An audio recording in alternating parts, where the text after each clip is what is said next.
എല്ലാവർക്കും നമ്മുടെ പുതിയൊരു വീഡിയോയിലേക്ക് സ്വാഗതം. നമ്മുടെ അടുക്കളത്തോട്ടത്തിൽ നിന്ന് വെണ്ടയ്ക്കയും കാന്താരിമുളകും ചീരയും ഒക്കെ തന്നെ നമ്മൾ ഇടയ്ക്കിടയ്ക്ക് വിളവെടുക്കുന്നുണ്ട്.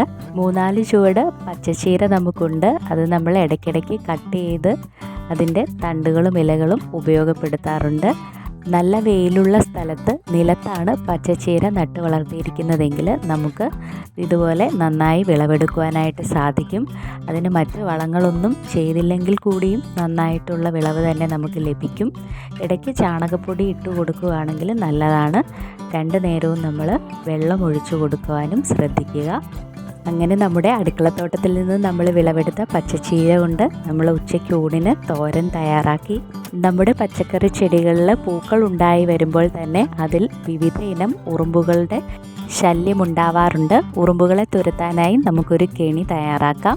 അതിനായി 1/4 ലിറ്റർ വെള്ളത്തിലേക്ക് 100 ഗ്രാം ശർക്കര ചേർത്ത് നന്നായി ഇളക്കി യോജിപ്പിക്കുക.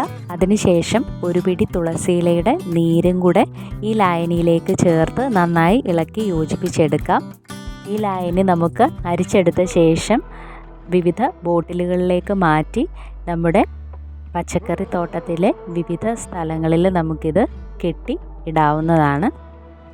പ്ലാസ്റ്റിക് ബോട്ടിലുകളാണ് നമ്മൾ ഉപയോഗിക്കുന്നതെങ്കിൽ ബോട്ടിൽ ഇതുപോലെ ഒന്ന് കട്ട് ചെയ്ത് എടുത്തതിന് ശേഷം അതിലേക്ക് ഈ ലായനി ഫില്ല് ചെയ്ത് നമുക്ക് ഉപയോഗപ്പെടുത്താവുന്നതാണ്. അതല്ല എന്നുണ്ടെങ്കിൽ നമ്മൾ ബോട്ടിലിൻ്റെ മുകൾ ഭാഗത്ത് ചെറിയ സുഷിരങ്ങൾ ഉണ്ടാക്കിയാലും മതിയാവും.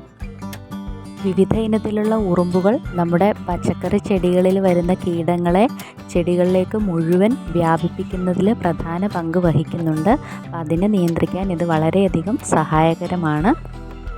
നമ്മുടെ വീട്ടിൽ നിന്ന് നമ്മൾ കളയുന്ന സവാളയുടെയും ഉള്ളിയുടെയും തൊലിയൊക്കെ നമ്മുടെ ചെടികളുടെ ചുവട് ഒന്ന് ഇളക്കിയതിന് ശേഷം ഇട്ട് കൊടുക്കാം. ചെടികൾ നന്നായി പൂവിടുവാനായി ഇത് ഒരുപാട് പ്രയോജനപ്രദമാണ്.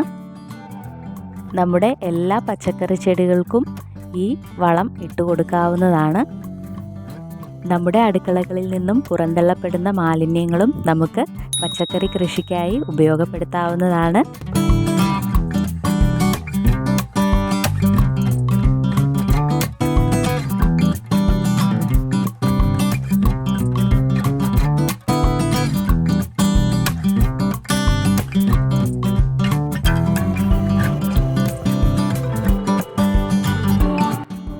നമ്മുടെ വീടുകളിൽ ഒരു ചെറിയൊരു അടുക്കളത്തോട്ടമെങ്കിലും ഉണ്ടാക്കുവാനായി നമുക്ക് പരിശ്രമിക്കാം.